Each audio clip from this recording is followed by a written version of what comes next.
Halo Sobat Linux, kembali lagi dengan saya Tax. Hari ini kita bakal kupas tuntas salah satu senjata paling ampuh buat ngejaga website biar tetap wus-wus-wus, stabil, bahkan pas lagi diserbu ribuan pengunjung. Yap, kita akan ngomongin NGIX Load Balancing.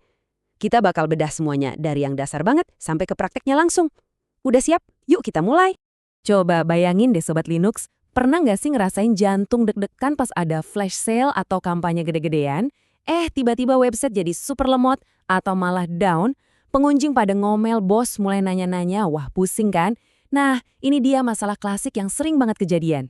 Kondisi kayak gini tuh ada nama kerennya di dunia IT, server bottleneck. Gampangnya, ini tuh kayak leher botol yang menyempit. Server tunggal kita udah nggak sanggup lagi nanganin semua permintaan yang masuk bebarengan. Ibaratnya, cuma ada satu kasir di supermarket pas tanggal gajian. Antriannya pasti panjang banget, dan banyak yang akhirnya nyerah nggak jadi belanja. Server kita juga ngerasain hal yang sama loh. Oke, biar terstruktur, ini dia peta perjalanan kita hari ini. Pertama, kita cari tahu dulu, kenapa sih kita butuh banget yang namanya load balancing.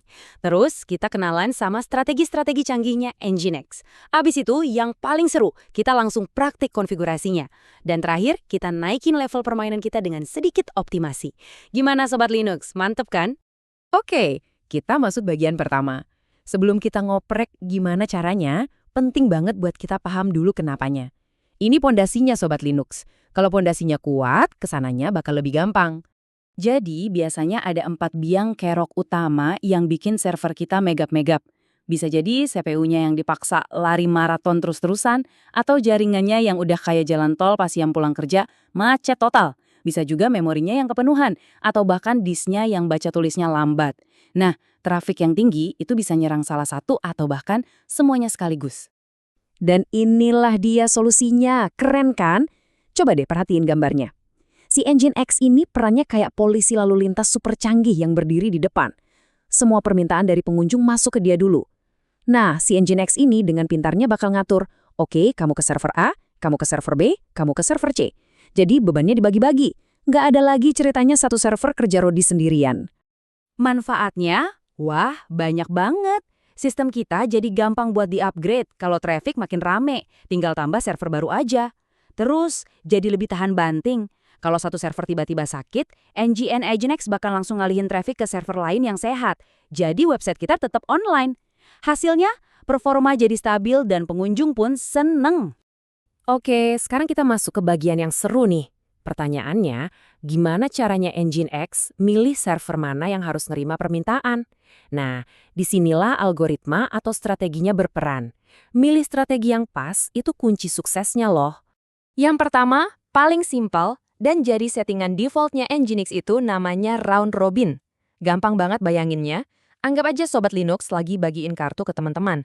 Satu buat server 1, satu buat server 2, satu buat server 3, habis itu balik lagi ke server 1. Gitu terus muter.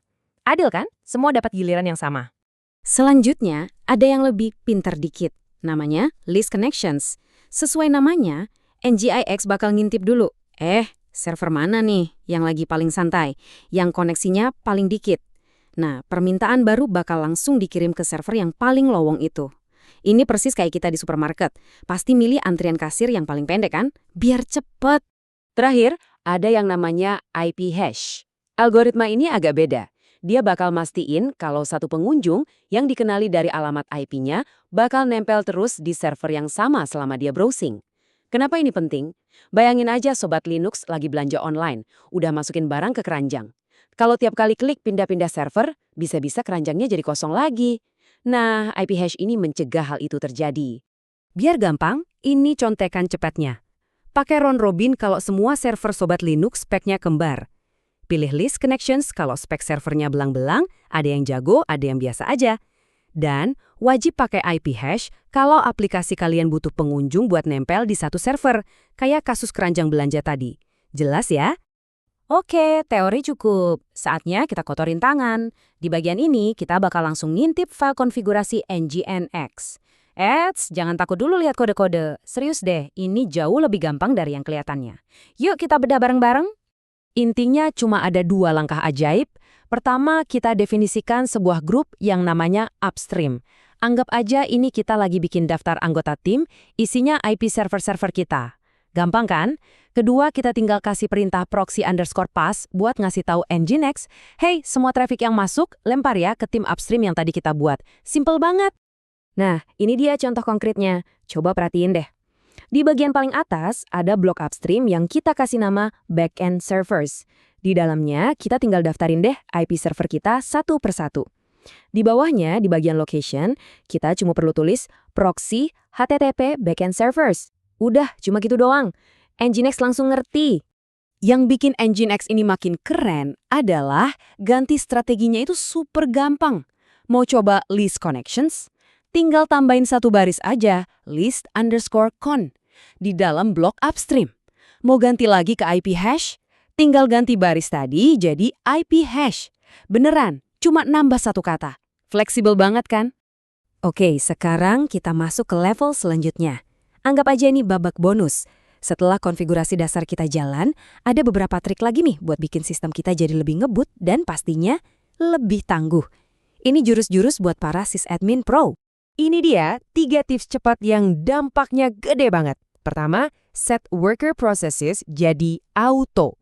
Biarin Nginx yang pinter-pinter ngatur biar semua tenaga CPU kepake maksimal. Kedua, nyalain kompresi gzip. Ini bisa bikin file-file teks jadi lebih kecil, hemat bandwidth. Ketiga, aktifin caching. Jadi konten yang sama nggak perlu diminta terus-terusan ke server utama. Tapi ada satu pertanyaan penting yang muncul. Kita udah punya banyak server di belakang, tapi Nginx load balancer kita kan cuma satu. Gimana ceritanya kalau justru si polisi lalu lintasnya ini yang tumbang? Wah, bisa-bisa semua jadi macet total.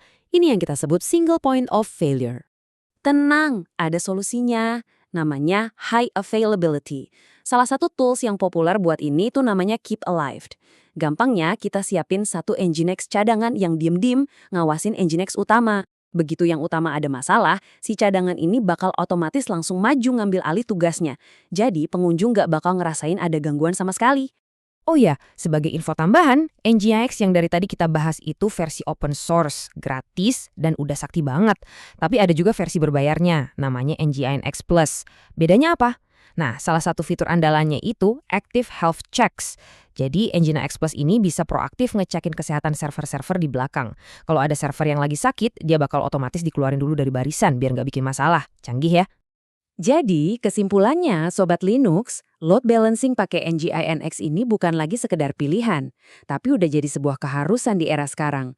Ini adalah salah satu skill fundamental yang wajib banget ada di toolkit setiap sysadmin modern. Nah, setelah kita bedah semuanya, saya jadi penasaran nih.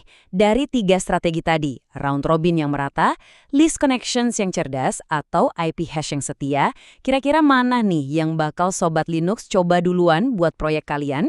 Coba deh sharing di kolom komentar. Gimana Sobat Linux? Semoga pembahasannya bermanfaat ya. Kalau ada pertanyaan, unek-unek, atau mau berbagi pengalaman, langsung aja tulis di kolom komentar. Oh iya, jangan lupa subscribe ya, biar kita bisa terus belajar bareng. Dan kalau Sobat Linux ngerasa konten ini ngebantu, klik tombol like-nya dong. Terima kasih banyak, sampai jumpa lagi.